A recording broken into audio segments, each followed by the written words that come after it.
Optimal health for high performers. This is the Health Upgrade Podcast with Dr. Nawaz Habib.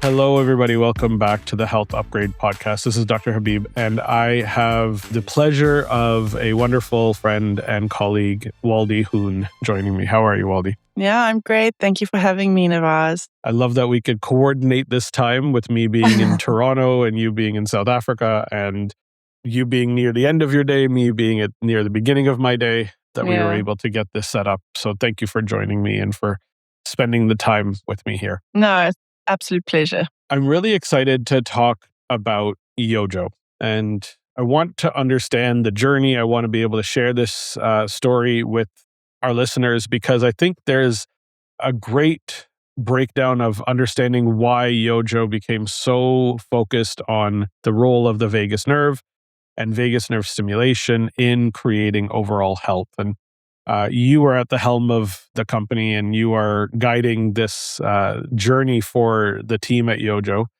But I'd love to get to know you a little bit more and understand what brought you into this world of optimizing health through the vagus nerve. Yeah, absolutely. Thanks for asking, Nawaz. It's an interesting story because my background's not in health or in medical at all. I'm a content creator. I studied film. I worked in e-learning, in marketing, advertising, all of these wonderful things. And I had the privilege of being involved in an early startup that ended up going global, doing quite a lot of work in the States that was sold. And the founders of that business reached out to me a couple of years ago when they met an amazing doctor by the name of Dr. Andre Bussard, who is also a South African but practiced in the States for 30 odd years. He's now a professor emeritus of Florida University and very much focused in the regional anesthesia world and pain medicine world. And he was actually treating one of our co-founders' mother for some pretty severe chronic disorders and just doing it in a different way. And that's kind of, I think, what sparked those guys' initial interest in this field. He was using a biopsychosocial approach. So, not just treating with medicine or with pharmacology, but looking at her whole lifestyle, food, psychology, social situation, all of that together. And then using vagus nerve stimulation to treat something that, modern pharmacology had failed in helping her with. In any case, the original business was founded in about the beginning of 2022, I believe, or end of 2021, focused on democratizing chronic pain knowledge. So we worked with Dr. Bussard and about 50 of the world's experts in chronic pain. And my role very much in the business at that point was being a translator. So coming in with my content background, working with these stunning experts, understanding how they were looking at these disorders, how they were treating them, what was this whole person approach to healing people with these disorders where they'd, previously gone unhelped or disregarded, and being the translator of that. So me and my team very much helped to package that content in a way that it worked for different audiences, whether it was family doctor or patient living with chronic pain, etc. And with that, we worked on identifying the condition, diagnosing the condition. So we built these really robust diagnostic algorithms to diagnose primary headaches, for example. Then, the first line, second line, third line treatment plans that were biopsychosocial to assist people with these various disorders, and then educating the front line of pain, which is the family doctor, on how to handle it properly. And that was an amazing journey. I call those 3 years with Lumina my degree in nervous system health, shall I say, and in understanding academic papers and scientific talk and just understanding this whole category of health. And during that time, my father started suffering from chronic pain as well. So he suffered from pretty severe back pain and hip pain. He had a hip replacement. He was aging. And Dr. Bussard also treated him with such a high level of respect. I remember his first consult was 3 hours, and I was just blown away by that. Who does that? And I know that's not a realistic thing for everyone, but isn't that amazing? and then also used vagus nerve stimulation to help him get his inflammation under control. And my dad was walking without a cane after a couple of months, which was really cool to see. He was a lot more present, and yeah, it was very special for me to be involved in a business that was also like helping people and touching my life personally as well. And then sadly, my father did pass away 3 years ago. And, we started really looking to implement this whole ecosystem, which I think was a very big idea for maybe an industry that wasn't 100% ready for it at the time in the States. We just realized that it was one of those situations where we needed like a really big pilot or clinical study to prove what we were doing, but we didn't want to pigeonhole ourselves into only treating one condition like fibromyalgia, for example, or not treating, but dealing with one condition like fibromyalgia. We wanted to help as many people as possible. And through that, I think, the passion that I had for the business really was activated in like how I saw it affect my dad and my family. I started experimenting with vagus nerve stimulation myself a lot as well, because the more I learned about it, the more I felt like, wow, this thing comes with side effects that are positive. That's really interesting. And there are very few contraindications. And why not? Like, I'd love to see and try. And I remember Dr. Bussard sending me like 3 different devices, and we were trying them on different ears at different times of day and all of that sort of thing. And the more I rabbit holed, we love to talk about rabbit holes at YoJo, rabbit holed into this, the more opportunity I saw. And then about, more than a year ago, so March last year, we actually came together as a board and as a leadership team. And we were trying to figure out, okay, what's the best way to get the evidence that we need so that we can take this to, a big self-insured employer or to somewhere where we can really launch this program. And I kind of put up my hand and said, why don't we try consumers? Why don't we go into the preventative space? If our mission is to help people and improve the quality of life of people, could we not, prevent them from developing these disorders in the first place? And then that took us down another rabbit hole of understanding how, the environmental mismatch that we have today, and we can talk about that in a bit more detail, which I know you're very passionate about as well, is causing this autonomic imbalance, overactive sympathetic response or overactive fight and flight, underactive parasympathetic rest and digest. And that's causing like a cycle of inflammation that causes more stress, that causes more inflammation. And we now know that, chronic inflammation is a leading cause of a lot of really debilitating disorders.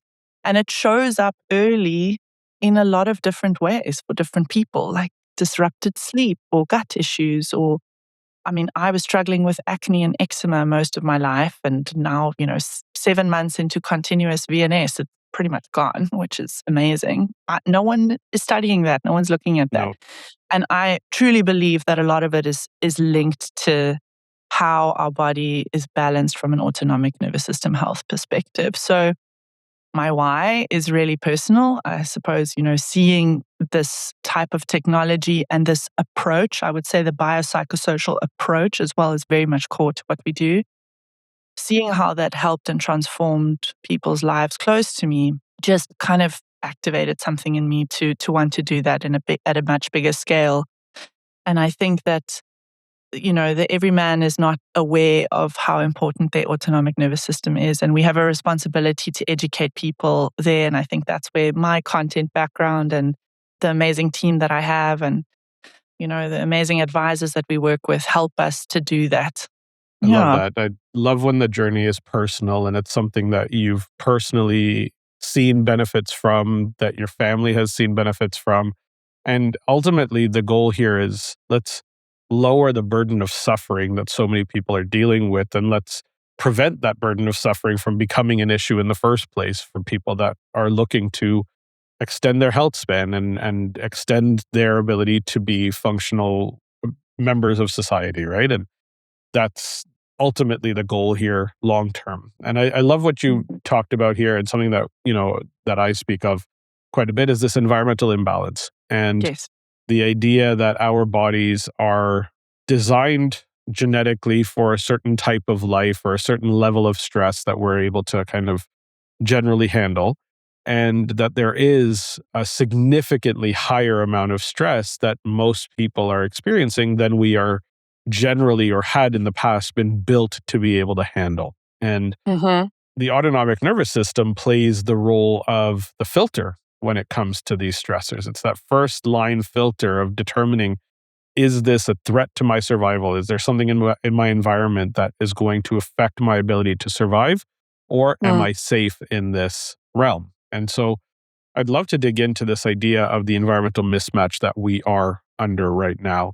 Most Totally. people have heard my kind of side of this, but I'd love to kind of get your take on what is this imbalance that you're seeing, and how does it present, or how is it showing up in our day-to-day lives right now? Yeah. So, I mean, in the past 100 years, mankind has done some pretty amazing things.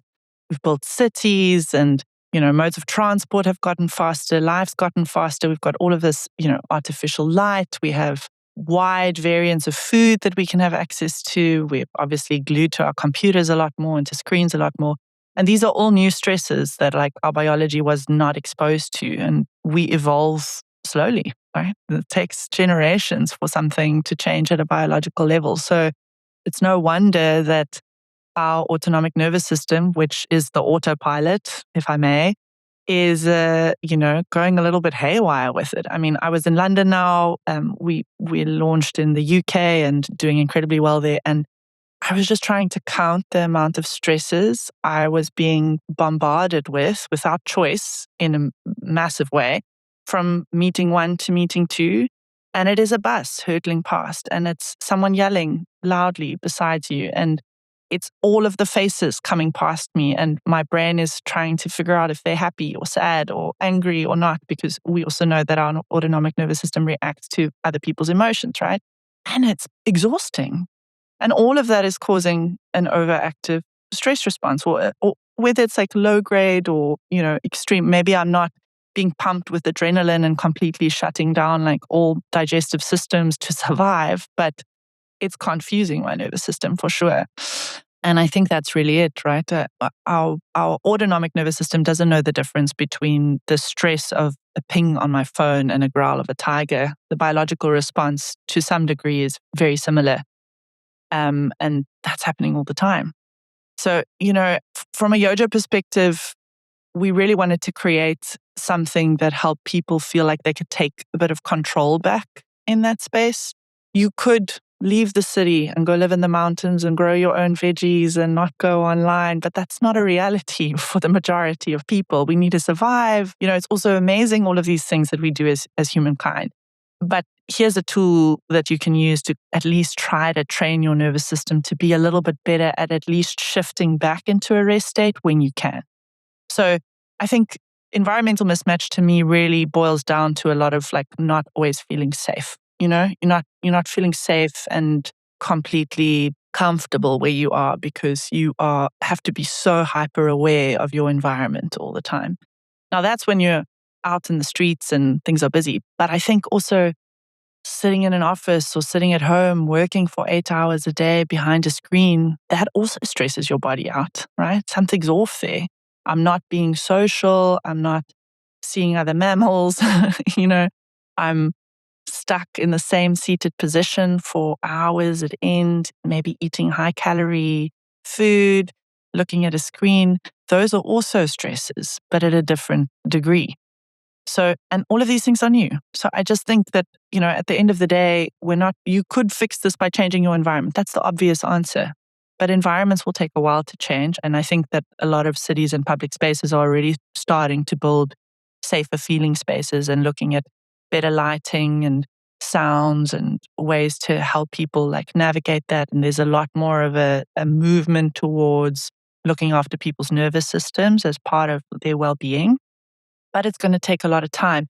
And until then, vagus nerve stimulation as an example, but breath work, meditation, good exercise, good habits, good sleep, a lot of those things also help us to deal with it better and just support our nervous system in navigating these new stresses. Yeah, I don't think I could have said that better. We're never going to be able to decrease the number of stressors. We're always going to have these incidents occur. And Mm. how we subjectively experience them is part one, right? Yeah, Are we totally. experiencing it in a state where we fear more or we feel fearful, or are we feeling more safe? And are we able to see it in a more objective form versus a subjectively challenging form, first off? And that is a major component. That's the amygdala, insula, and through the lens of the autonomic nervous system playing a huge role here. And then what we have is the ability to respond or react appropriately or inappropriately. And that is also played by the autonomic nervous system, right? If we experience something as being unfamiliar, as being a potential threat, we are automatically being pushed into a sympathetic state. Now, with the environmental mismatch, what we're experiencing is these stressors are happening far more often and at a higher rate and at a higher degree, right? So the growl of a tiger isn't happening, but we're getting 48,000 emails on a daily basis and Slack messages and this and that. And we've got all of the things going on. I'm not shooting on Slack for you in particular, but I'm just saying I love that That's true. I mean, we it's can talk true. about, All but true. these are stressors, right? Like there's a new thing to deal with. There's a new thing to determine whether or not the body needs to go into a threat response. And that's at the body level, at the autonomic nervous system / amygdala level to have to make that decision. And with life moving as fast as it is, we never had to deal with this many decisions as we are now, right? How Yeah. many times internally, and not always consciously, not always purely in full awareness, but subjectively internally, these decisions are being made whether you're in threat, and it's happening at a rate that's so much greater than what we're used to. So how do we build this up? How do we build up the ability to create that respond capability rather than a negative react capability? And I think it comes down to autonomic resilience, autonomic flexibility. Can we enable the body to enter vagus nerve activated safe zone more readily than we go into sympathetic state, and allow us to go to sympathetic state as necessary, but to rebound out of it? Didn't mean to cut Yeah. you off there, but I wanted to finish that point. Great, no, and it's a great point. I wanted to add to that because I actually met with Vicky Anstey when I was in London last week. She's one of the athletes that we're sponsoring who's attempting to do the fastest row across the Atlantic. You've met her as well. She's just lovely. She's also an executive coach, like a stress resilience coach. And she says one of the first things she says to clients in their first meeting is, the brain was designed to make 2,500 decisions a day, and we're making 30,000 a day. And it's as much of like, do I step in front of this bus or not? Do I, take this route or this route? What's safe here? There are 20 people around me who looks angry, who looks happy, who do I like make eye contact with or not? And exactly to your point, like we're consciously aware of the things that we work on and the decisions that we make and the mental load of that. And I think women or parents in particular will understand that term when I say that, what am I packing for lunch boxes? Are there enough groceries in the fridge for dinner tomorrow? I also need to send this really important email and plan my trip to China next week and all of You these sound things. like my internal I know. talking. Like that's my self-talk happening right there. My lunches and travel and all the things. Exactly. And then you also have these subconscious decisions that are happening of like, am I choosing a safe route or an unsafe route? Am I introducing threat into my life or not? In like micro points and originally designed for like, is this thing poisonous that I'm about to eat or not? And I think that all contributes to like fatigue and the mental fatigue that we feel, but obviously it's also affecting our autonomic nervous system.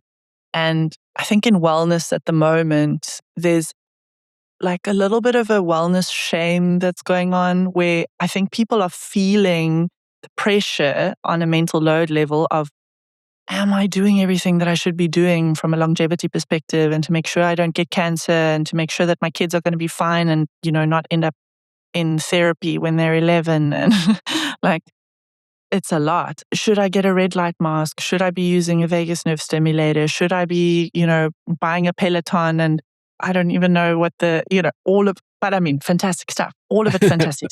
You need to find what works for you, right? Yeah. But I think that there's a bit of like a wellness shame industry at the moment where people feel like they need to have all the gadgets and they need to do all the things to make sure that they're like prioritizing their body. And you don't. You need to find the thing that works for you for sure. But I truly believe that having a, good vagal tone and good autonomic flexibility is a very core foundation to that, because that unlocks good sleep. It unlocks proper digestion of your food. It unlocks mental clarity to make better decisions and have the capacity to change routine or introduce new habit or that sort of thing. So, yeah, I mean, it obviously sounds like I'm, pushing vagus nerve stimulation as a key thing, but there are many ways to look after your autonomic nervous system. And you know that well. I mean, you know that I've always been a big fan of your first book, Activate Your Vagus Nerve, which talks about all the different ways that you can do that naturally. It's obviously designed to be activated naturally. We're just not doing enough of the things that does that. So, I mean, the first thing I told my mom to do when my father passed away, I was like, you need to join something social. And she loves singing. And I was like, and singing is great for your vagus nerve. Yes. Go join a choir. And she loves it. And she goes to choir now twice a week. And it's great for her. And Wonderful. I mean, I went a bit off topic there, but you get what I'm saying, right? Yes.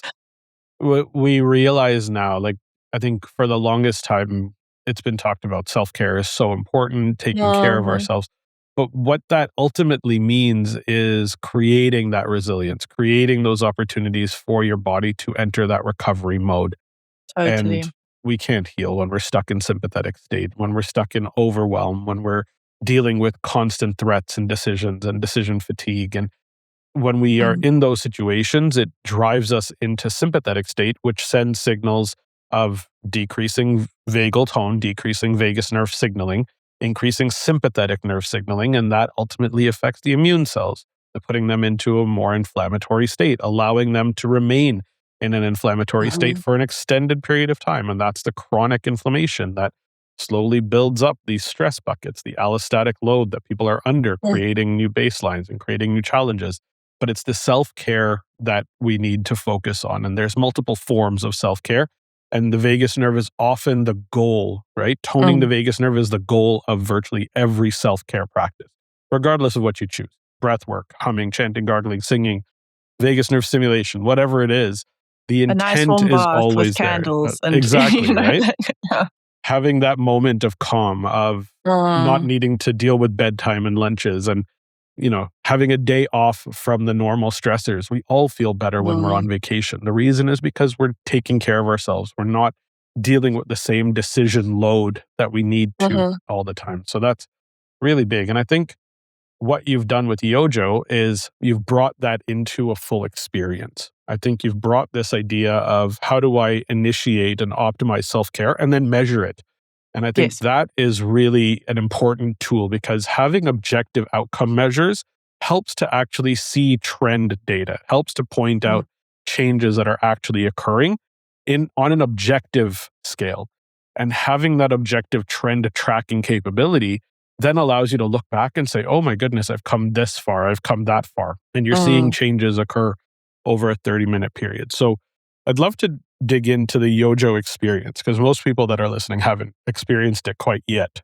I am working as the vagal health advisor for YoJo, and I love this role, and I'm honored to be a part of it.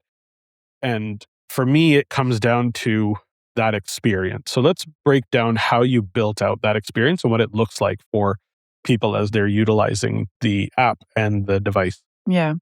So I'm going to take a small step back and just say, with my content background and being involved in the early startup that I spoke about at the beginning of this podcast, a big focus for us was, helping people create habits through digital tools and through digital content. And we didn't want to launch with and be just a hardware company selling devices because you can buy a Peloton or a treadmill and it doesn't make you a runner or an athlete. You need to use it every day, right?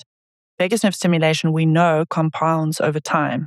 From our member base in the first month across all members, all ages, all backgrounds, there's a 1.5% increase in their HRV and their heart rate variability in the first month.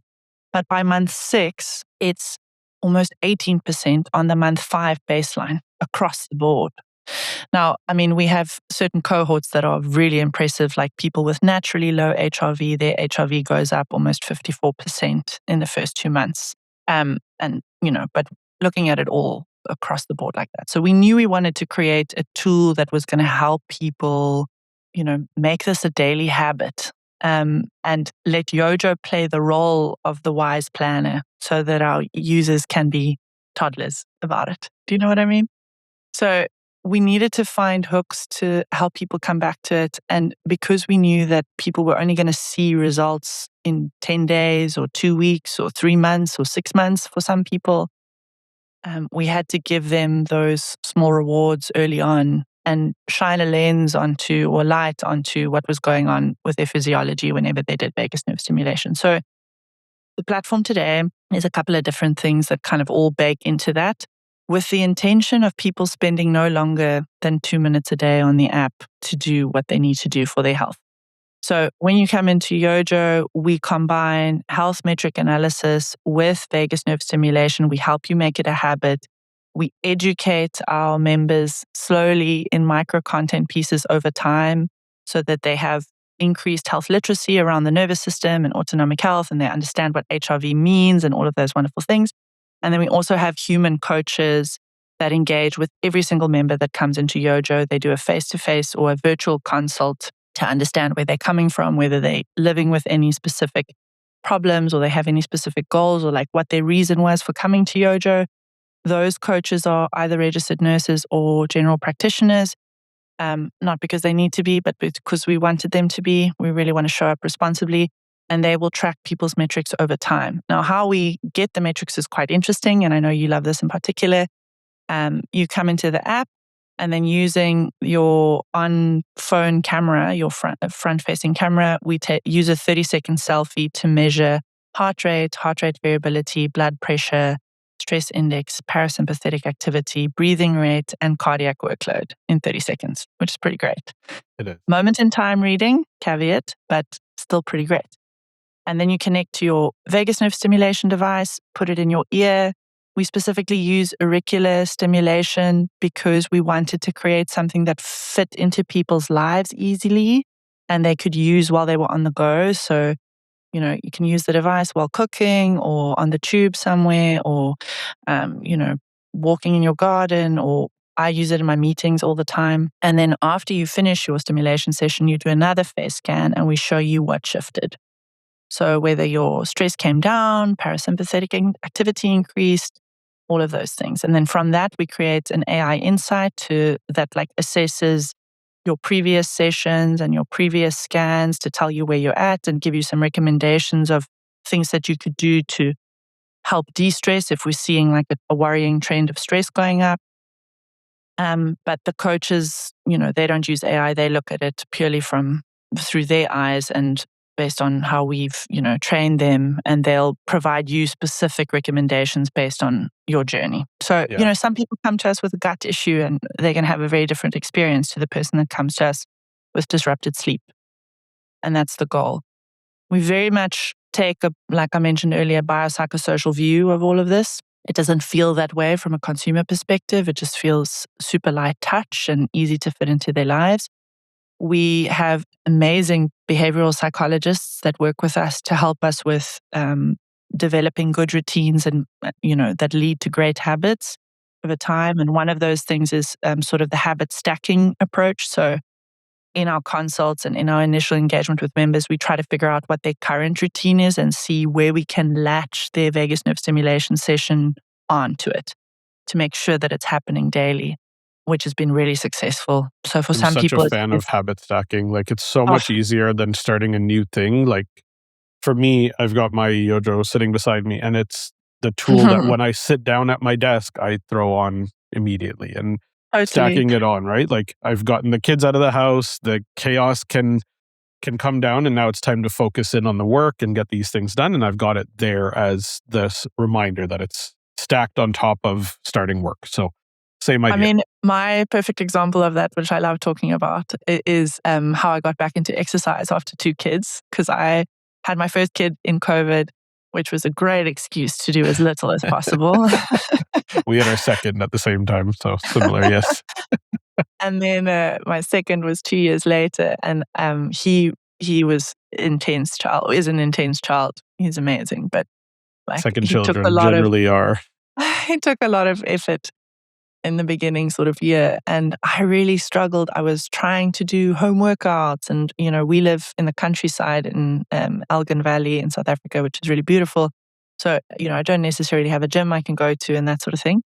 But then I found out one of the mums at school was a physio who was doing like exercise classes literally next to school, 10 minutes after drop off. And it was perfect. And I have to get up anyway to take the kids to school. I have to get dressed. I need to drive there anyway. And then I just started doing that exercise. And now I'm obsessed, and now it's a total habit. And now it's easy for me to do a home workout. And I crave it. I want to do that exercise now. But I had to find that like thing. And it happened to be at the same time we were doing a lot of research on the behavioral psychology of creating habits. And there's this awesome video that I always love sharing people from Kurzgesagt in a nutshell on YouTube, where they talk about the wise planner and the toddler and, how to change your life or how to make a new habit.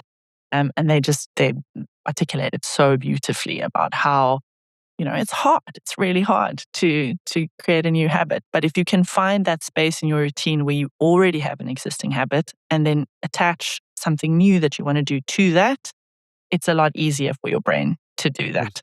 Yeah, we all can have positive intention, but really the habit needs to be tied to something that you're already doing, right? It's the same concept. This is Tiny Habits by BJ Fogg, but he talks about doing something when the willpower isn't there anymore. When the motivation decreases, are you still able to tie it to something? Because if it's tied to something, then it makes sense. So very simple example. If you're cleaning the kitchen, it's very easy to take out the trash at the same time, right? To go and put the trash outside. But if you're sitting on the couch, getting up and then going and getting the garbage to take it outside is far more difficult. Your motivation is so much lower in that experience. Yeah. And it's so much more difficult to get moving. So how do you do it? You tie taking out the trash to the time where you're cleaning the kitchen and you're sleeping and you're doing all of the cleaning in the first place. So you complete that task. You just make sure that the new task is tied to an old task that you're already doing that needs to be done. And having as little roadblock as possible to getting the task complete. So tying it to something that you're already doing makes so much sense. So drop off 10 minutes later, you're in your exercise class exactly on time, right? As if it was meant to be. It's perfectly laid out, and there's a low barrier to maintaining that habit. Yeah. And I mean, I was very lucky to find her and to do that. Not everyone will have like, oh, this is perfect. But if you do a little bit of research, and that's where, you have to put that planning hat on and go, okay, I really want to prioritize self-care and find a moment in my day that's just for me. You really have to critically look at your routine and then see, well, where is it going to fit? Where's the obvious like link? Because otherwise it will fail. You'll do it well with all positive intention for a couple of days or whatever, and then it's going to fail. And I know that there also is like more and more research on how long it takes to build a habit now. And it sounds like the consensus is it depends. It's not necessarily 14 days or 21 days or 6 months, or like it's really hard to pinpoint one number. And it depends on things like this. Like, are you stacking it? Or is it like just a completely new thing that you have to fit into your day? Yeah. And that's so difficult if it's brand new to keep it consistent. It does happen. There are situations where it does work, but it's much more difficult when it's brand new and not tied to something. So that makes a lot of sense. In terms of the face scanning technology, which you've mentioned, because I think that's a unique one for a lot of people. We haven't yet become aware of the fact that you can face scan and get your heart rate and your parasympathetic activity, your HRV. Let's talk a little bit about the efficacy of that data. And you mentioned it's a moment in time. So none of this is diagnostic in any way. We're not diagnosing a condition. We're not looking at your heart rate as being the indicator of what your heart rate is averaged over the day. That's not at all what it is. But that face scanning technology helps to kind of decide or determine your trend analysis of where you stand at the time when you're sitting down for a session and how that session ends. Talk a little bit about the technology and just how good the data is from face scanning? Yeah, totally. So it's a combination of two technologies, RPPG and RBCG, and it's been around since the 80s, but phone cameras are only good enough, or like the resolution is only good enough now for us to be able to use like remote processing, and 100% of the data is processed on your phone, so it's not processed anywhere else. And essentially what it's doing is it is kind of similar to what wearables are doing, where they're using light to look at blood flow and make calculations from that to identify or to calculate the various health metrics. So what it does with the face scanner basically is it takes a video and creates a baseline of your skin color and then uses micro changes in your skin color to calculate blood flow. And from that, they can see heart rate variability, blood pressure, etc. In the latest efficacy study that was done on it, it was 99.9% as accurate as ECG. So from a heart rate perspective, it's very accurate. I do often get members that will say, oh, the blood pressure is different to my cuff. That's obviously because your head is at a different, point to your heart than what your arm is. So it will be slightly different. Again, not a diagnostic tool. It's a moment in time. And we very much use it to track shifts. So it's not, the gospel of someone's view of their health. Over time, we see shift trends, which is really interesting. And we're now actually busy integrating wearable data as part of our platform as well, so that we can have that longitudinal view of someone's health to see really how we are shifting the needle. That's really helpful, I think, for a lot of people to be able to have access to some of this data, even though it is a moment in time. A lot of people, it's a lot of money to invest in having a wearable and having a device and having this and having the support from a coach. And what you've done is you've implemented and incorporated it all into one kind of seamless experience where if somebody decides to join YoJo, they get the device, which is an auricular vagus nerve stimulator, transcutaneous, non-invasive.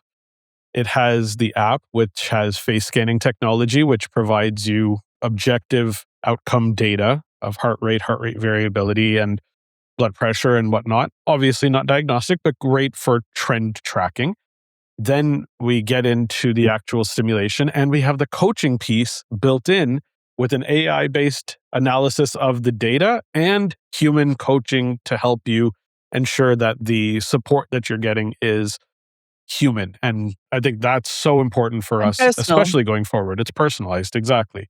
And when it's... Oh, no, absolutely. I love that you've done that and created that full kind of seamless experience at a very reasonable cost, I think. So for a lot of people, this is a great little hack to get in a little of everything that needs to be done, but in a seamless experience and at a single price point, which I think is much more easy to swallow for a lot of people. So thank you for saying that. Really is big for sure. And I'd love to hear a little bit about kind of what are some of the data points? What are some of the outcomes? You mentioned that in month 1, we're seeing HRV levels about 1.5% higher, which is a great number. But at 6 months, we're at 18% higher than at month 5 baseline. So we're seeing a huge upward trend on HRV, which means increased resilience, increased vagal tone. Are there other data points that you mentioned that are showing up that are really interesting? Are there stories that you're hearing from some of the patients as to how they've seen benefit from their use of consistent YoJo practice? Yeah, absolutely. I mean, we are in the rabbit hole all the time. My principal scientist, Dr. Natasha Bierkes, loves this stuff. And she's like constantly looking at our data and seeing how, and, especially with the users that we're now testing the wearable integration with, seeing how the longitudinal data, tells the same story, but even stronger when you look at that versus what data we're seeing from the face scans.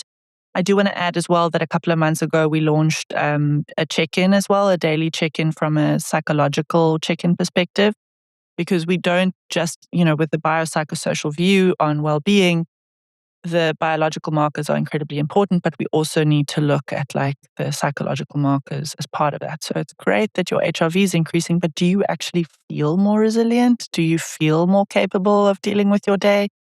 Your sleep score might be great from your Oura ring, but do you feel rested? That's also very, very important for us because that might indicate that we can help someone from like a reframing perspective or cognitive behavioral therapy or something like that.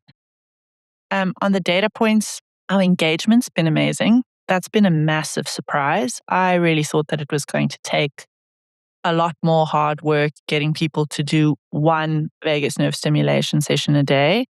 On average, we're sitting at 45 minutes per day of vagus nerve stimulation happening per user, which means that most people are probably doing more than one session. Multiple sessions. Which is great. Wow, that is amazing. Which then led us to start a test of like getting a couple of our super users together and asking, okay, would you want to do an experiment with us where we double down on our stimulation sessions and do an hour a day instead of 30 minutes a day and see what happens? And we're just seeing HRV totally shoot up, which is fascinating. We've had on the cohort that has really low natural HRV, we've seen a massive impact. So 53% increase in HRV, 20% decrease in stress index, and then about an 18% increase in parasympathetic activity after month one. That's just unbelievable. Like wonderful, wonderful data to be able to share and to say, listen, those who are suffering the most actually have the best benefit, right? And exactly. That's so big because so many people come to me to the talks that I do or through online sources and they're like, man, I'm in such dire need of support. And what we need is this support to get them moving in the right direction and really to rebuild that foundation. And I think that's what you're really trying to do here. And I think it really does tie to the name YoJo, which is something that we haven't talked about. But I'd love for you to share why you chose the name YoJo. I have to give credit to one of my co-founders, Tim. He's a genius at naming things. But we were looking at finding something that encapsulated what our goal was, which was bringing balance back to people. You know, I know the autonomic nervous system is a lot more complex than this, but a lot of people think about it as a seesaw or as a scale. You know, you're either in parasympathetic state or in sympathetic state. We know it's more nuanced than that, but we as YoJo are here as your co-pilot to help balance your autopilot. That's kind of internally how we think about things with a biopsychosocial lens, because that's what Dr. Bussard, has entrenched in all of us. And so Tim found this term that samurais and scholars and artisans in 17th century Japan used to describe the small daily rituals you do for balanced well-being. So a small thing you do for your community, for your brain, for your body, from a nutritional perspective, for fun, for your social standing, all of that together is YoJo. And that's where the name came from. And our slogan, do you better, is essentially, part of that. So we're not about measuring Navaz against Waldi, against Gareth. I want to know what your baseline is, Navaz, and then see how we can help you with that and improve on that. So, we don't really bring in any gamified competition and leaderboards and how what your metrics say versus your age group and that sort of thing. Maybe you don't in have future the Peloton leaderboard sitting on the side of my app for me. I'm just kidding. I mean, I know that that's a massive motivator for some people, and because we are we want to be as personalized as possible, that might be an option that someone could activate in future. It's not something I'm dismissing offhand, but we definitely understand that no two people are alike and everyone needs different things, and we didn't want to show up irresponsibly with that as well. I mean, that's the first thing Dr. Bussard said is like, we cannot show average blood pressure because there's no such thing, depending on the medication you're on or where you are in the world or whether you've just come back from a run or whatever it is. Like, we can't say, oh, your blood pressure is out of whack. We need to do something about this because it depends. I've actually printed him a shirt that says it depends because that's his favorite answer when I ask him anything clinical. Which is why, I appreciate him so much. Yeah, so accurate. It really does depend. And I love that you can gamify it against yourself. And I think that is the way I like to kind of focus this. Whenever I'm talking to people about, I get asked this question all the time. What's a good HRV? the answer that I always give is better than yesterday. Yeah, right? That's a great answer. Right? Because you can't compare against another person. You can't compare your device versus somebody else's device. Even two Oura rings are going to measure differently, right? Like you cannot compare you against other people. You cannot compare device against device. I have a friend who walks around, I'm going to shout him out here, Dr. Sanjay Bodraj, cardiologist, integrative cardiologist in San Diego. Brilliant guy. Oura Ring, Apple Watch, Whoop Band, walking around with all three. Tell me how, I don't know why. But he doesn't compare them. He utilizes them for different times. But for me, I think that is, we can't compare devices against devices, and we can't compare people against people. There's too many variables. Ultimately, it depends. But what is the best is you against you with the same measurement tool used with day after day. consistency. Exactly, Yeah, with consistency. I mean, if there's one thing I've learned about HRV, because I think we've only started taking it seriously in the last 3 years, even though we've always known it's important. But it's, again, because consumers started taking it very seriously. And I fundamentally believe that consumers have the power to change healthcare. And No that's doubt. a large part of why we decided to go into consumer, which, by the way, is terrifying. It's really hard going into the consumer market, but I'm glad we're doing it because I do believe that consumers can change the face of healthcare over time. But if there's one thing we've learned about HRV is that consistency is key. So I absolutely echo what you just said. The same device, same time of day, as much as possible, and that's the best reading you can have. A lot of wearables do it at night while you're sleeping because that's the best way that they can kind of predict some level of consistency, right? Which is also not always accurate because not a lot of people have very standard bedtime routines necessarily, but it's as good a place as any to start, right? But if you wanted to be super clinical about it, it would be like at the same time of the day by doing the same thing every day. And that would be like your most accurate reading. But that's also like not possible for a lot of people. It's not, right? Every day is going to be different. The stress that you've been under, the challenge that you've experienced. And one of the things that I'm a big fan of is helping to create those habits or those routines around sleep, because I think sleep is the time where recovery occurs at its greatest peak. It's when the vagus nerve is most active, and it's the time that needs to be boundaried off and protected more than any other, right? If you don't sleep well, the whole rest of the day, potentially week or month, can be thrown off. And sleep is that thing that we have to do on a daily basis in order to initiate that recovery process. I'm a big fan of creating what we call bookends around the day, starting and ending the day with some form of routine that's nice and calm. And YoJo fits perfectly into that routine practice for a lot of people.